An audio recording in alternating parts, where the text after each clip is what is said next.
Hey everyone, my name is Matt. I am a San Francisco-based musician.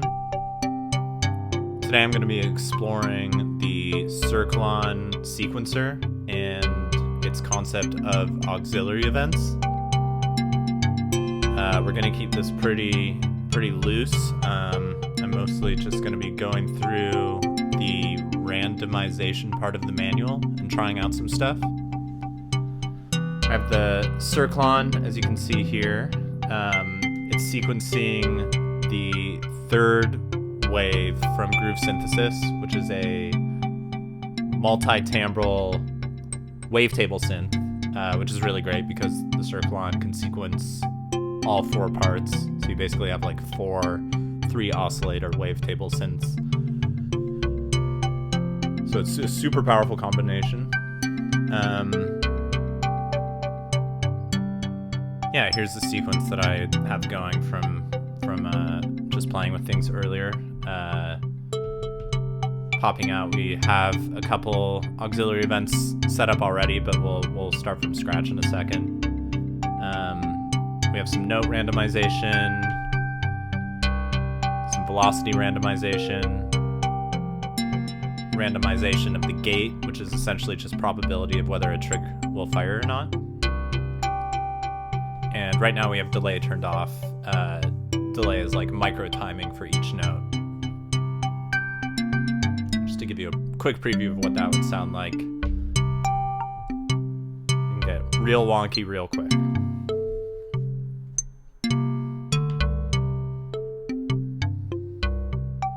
Cool. Let's delete this pattern. And start fresh. We'll start by just putting in a couple of notes. Let's actually reset all of the existing augs assignments. I'm going to call them aux, even though it's auxiliary. It feels a little bit better rolling off the tongue.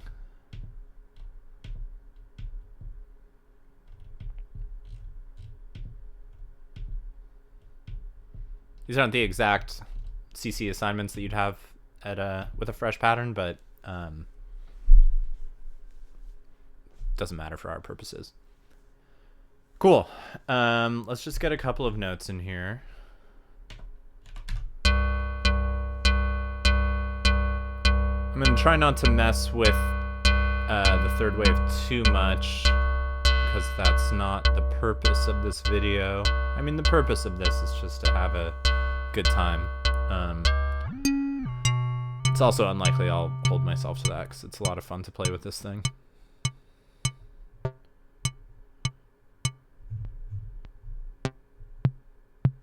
Let's just get a sine wave for now.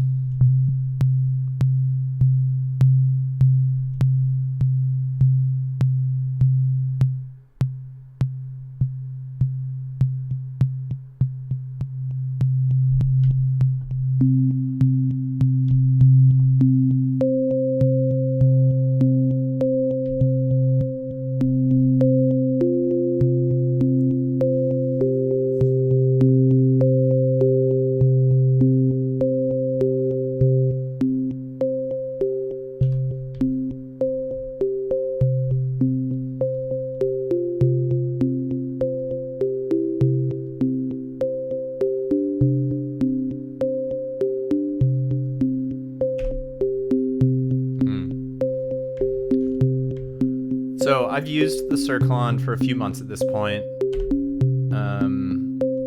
I've actually gone through most of the manual up until actually a little bit further than what we're looking at today, but it's a both straightforward box to master once you know sort of the paradigms that it's pushing forth. But yeah, I may have to resort to the manual to like do some simple things occasionally, so bear with me. just trying to get a sequence that will be fun to play with.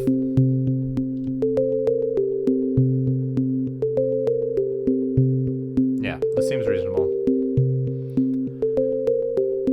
Let's actually add a couple more notes.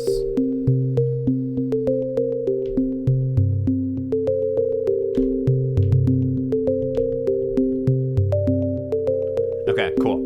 This feels too busy, which will be good because we'll sculpt out the notes with some probability in a bit. And let's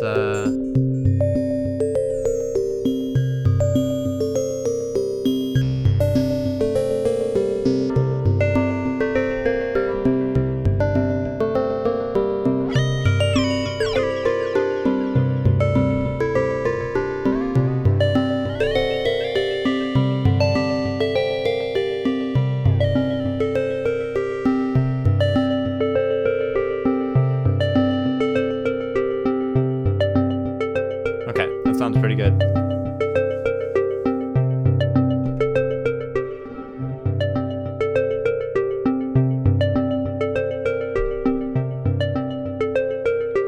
It's difficult to not just mess around with the with some sound design for forever. Okay, focusing back on the Cirklon, we'll set up auxiliary assignments. To do that, you push down the row button. Well, first you swivel it over to highlight whichever aux event you're looking to replace, and you push down the button, and then you rotate it. So it's a push, and while you're holding it down, you rotate. And then you get to the CC menu, and you do it one more time, and that takes you to the general list of essentially like categories for different auxiliary events that you can assign. And today we'll be looking at the Randomized category, and we'll start with note.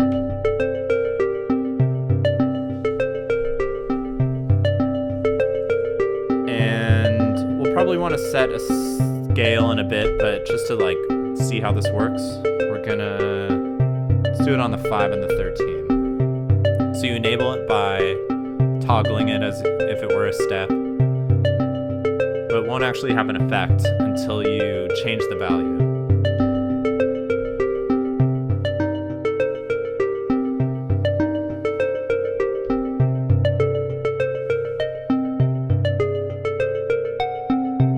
Okay, and so what we did here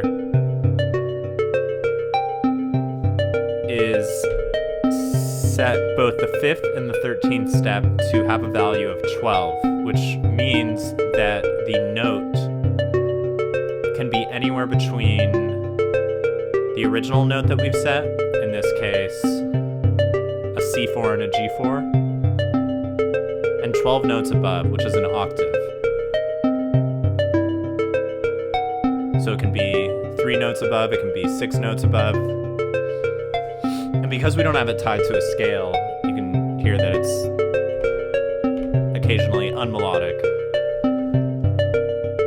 at least not fitting into a scale. So let's force it to, I don't know my scales.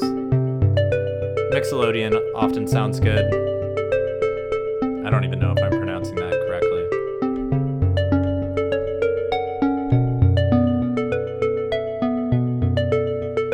Actually sounds pretty cool. Let's stick with pentatonic and navigate back to pattern, and let's add some more randomization of the note.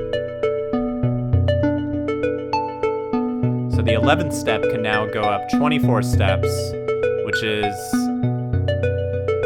assuming the pentatonic scale is 8 notes, that's actually 3 octaves that it could be randomly assigned in between. Then you could also drop down. So like, let's say we wanted the first note to go down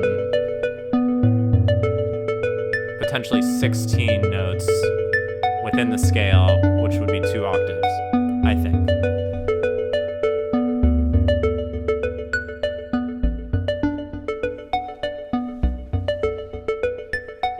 Sounds cool. Hopefully that makes sense. Let's move on to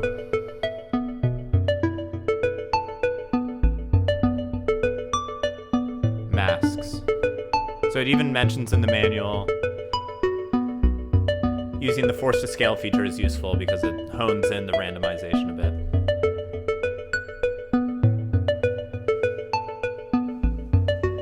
Cool. So we'll move to the second auxiliary, which is aux B. We'll push in the encoder and turn, push in the encoder and turn again.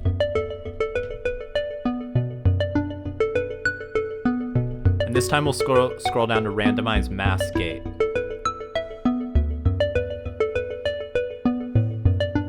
And we're gonna gang everything, which is essentially like a select all. This isn't a gang tutorial, but the way it works is you can like multi-select notes.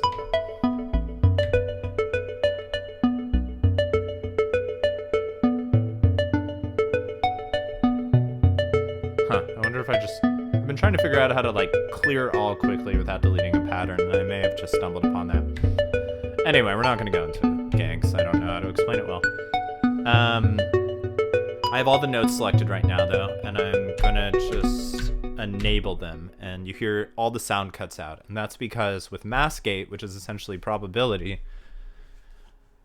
the first value, 0, means that there's a 0% probability of the trig being fired. And if we crank it up to 100, we're back at 100% probability. We can change it so that each note has a 50% probability, which is already getting us into some more generative note triggering workflow.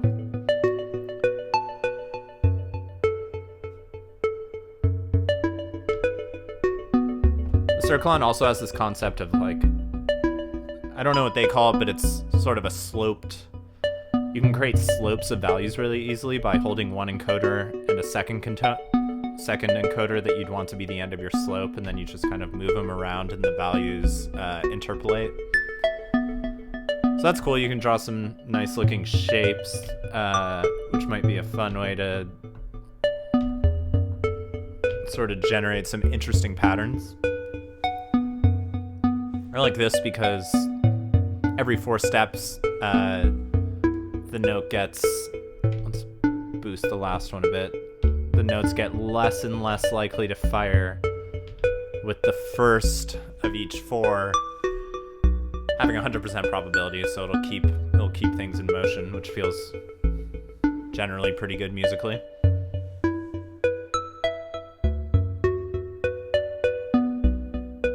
Yeah, so in short, the mask gate auxiliary event functions similar to how like an electron trig condition when used with probability would work.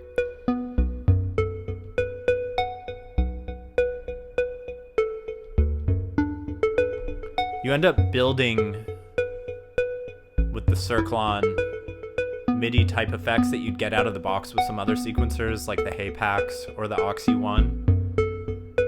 It gives you a lot more power over your sequence, but you definitely have to know how things work a little bit better.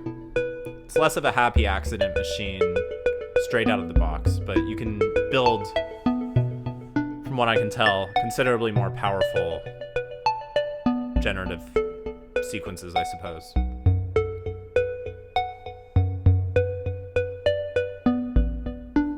So this is sounding pretty good.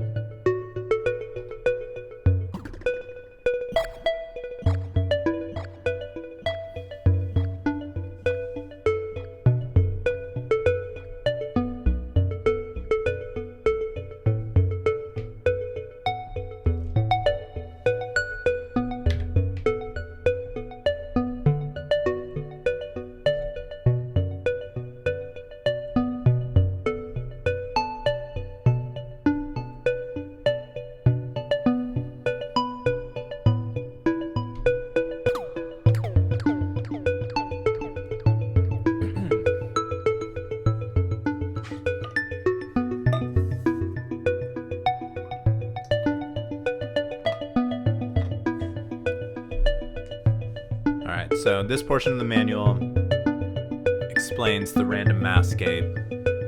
In future videos, I'll probably be reading the manual a bit closer, but I've already gone through this part a couple of times, so I know how these events work a little bit better.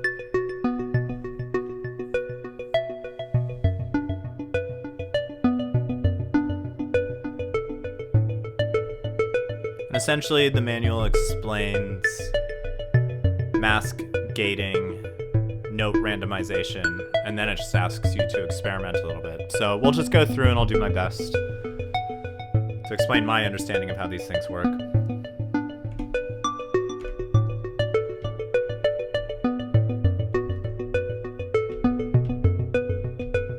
So moving to auxiliary C,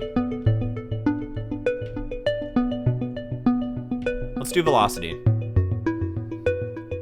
I really like this one. It's just like an easy way of instilling some I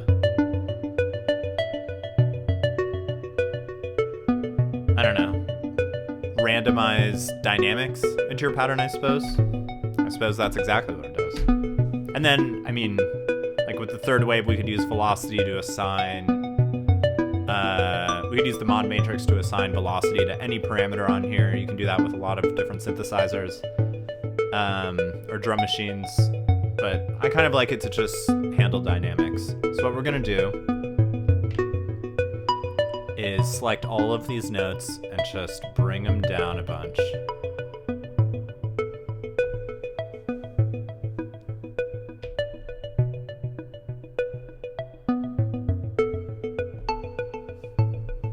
So this is already creating a lot more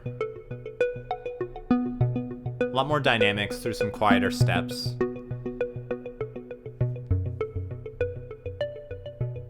Which I think makes it feel a bit more alive.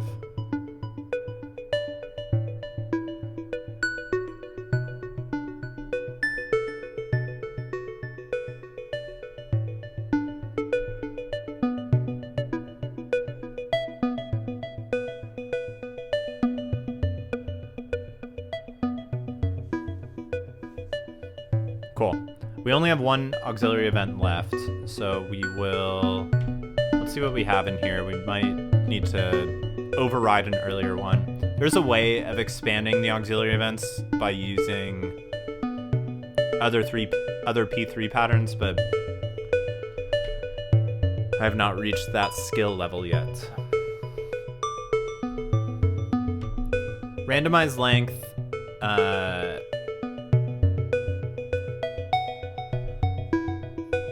see if I can explain really quickly. We'll need to turn the sustain up.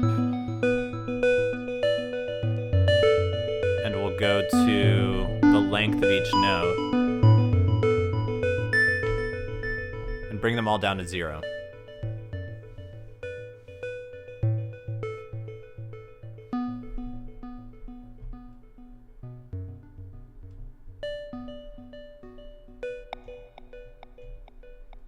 And we'll just remove the entire, let's see.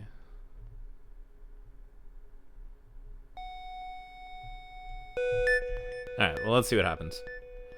Basically, we've got the sustain up full, which means that the length of the note determines how long the note will sound. So like if we turn them all up to, I don't know if that means a quarter of a note, a quarter note, if you will. I've not taken piano lessons in 20 years or so, so forgive me. If it's a quarter note, it's sounding now for a quarter note, but we'll bring it down to 0, and then what we'll do is we'll increase the length randomization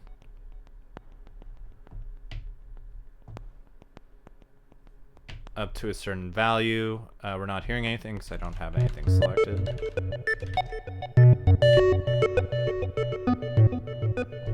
So because this sustains up, we can hear it based on how long the note is being held out.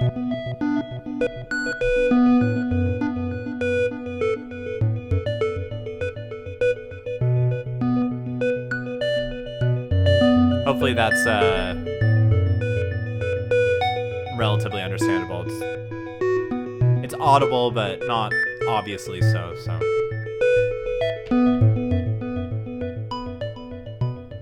Maybe more interesting would be to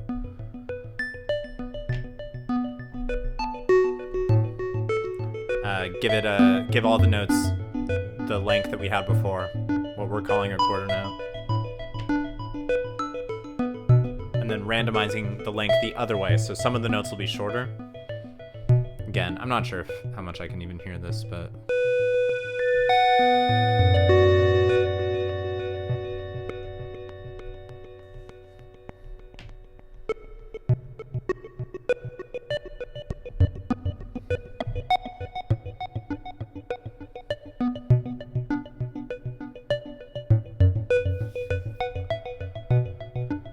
yeah, that sounds fine. I'm not super excited about it, to be honest, so we're gonna keep on moving on. I'm kind of a when I'm using synths, I'm not really playing them. I'm usually using a sequencer, so I'm kind of a no sustain in my envelope kind of guy.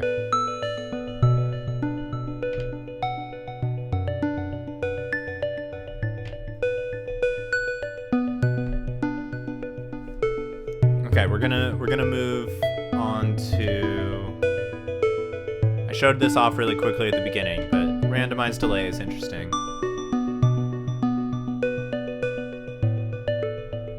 So delay, as mentioned, refers to the offset of where the note lands. So on this fifth step, I moved it a bit. Again, 24 value maybe means a quarter note, or 24 ticks, who knows? But you can hear that the fifth note is slightly off. Let's turn down the delay.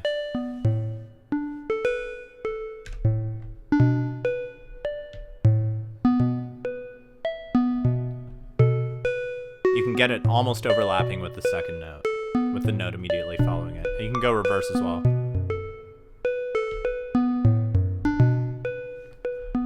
When I'm programming drums or synths, I'm generally doing it so to accompany organic instruments like guitar or voice, and I usually keep things pretty on the grid, partially because the sloppiness is probably coming from elsewhere in the track. But it's fun to experiment with, and yeah, I think this auxiliary randomization is pretty cool. So to go to the extreme with it, we'll just put it the absolute positive amount, which means it could get delayed anywhere between 0 and, I guess, 100% of what it can be delayed at. So you can hear it's just all over the place now.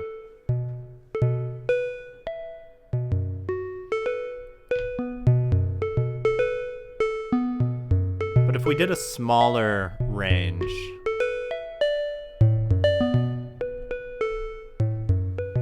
that's kind of nice. It's almost not noticeable, but I think it provides a little more of a human feel, which is nice.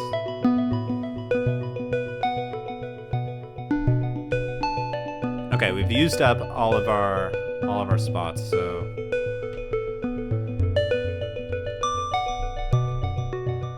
I'm not sure we'll talk through anything else today, or show off anything else. I'll talk through, we did velocity, we did length.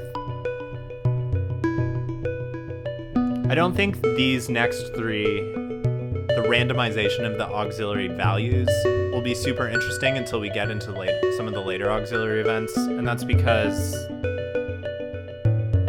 we're already randomizing values, so the randomization of a value, it's going to be a little bit hard to convey, but basically this would mean, like, if we were randomizing auxiliary C, that would mean we'd be randomizing the amount of velocity randomization. But I think for some of the future events that we'll go through,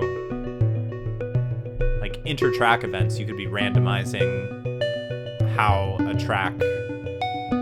I don't even know how the inter-track events work yet. I guess you could be randomizing like track swapping, things like that.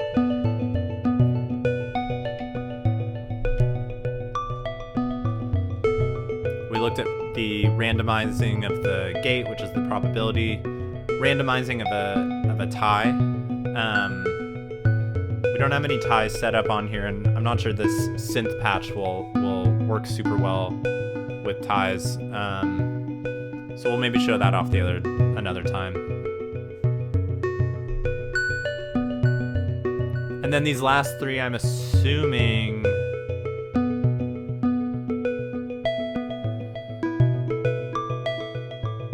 are probability on the previous auxiliary events firing. So again, this will work better when we're getting into some of the other styles of events, but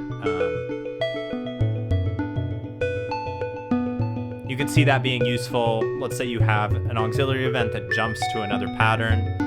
You could put probability on whether that actually takes place.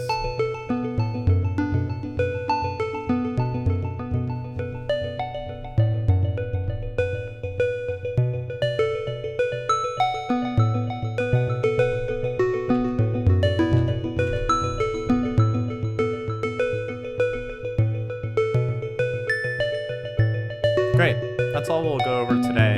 I'm going to set up another pattern that's pointing to a different part on the third wave, and I will play us out. Thanks for watching. Excited to get into some more of the other auxiliary events that are likely considerably more complicated and more difficult to wrap my brain around. Hopefully that'll be helpful to showcase for anyone else that's exploring their Cirklon.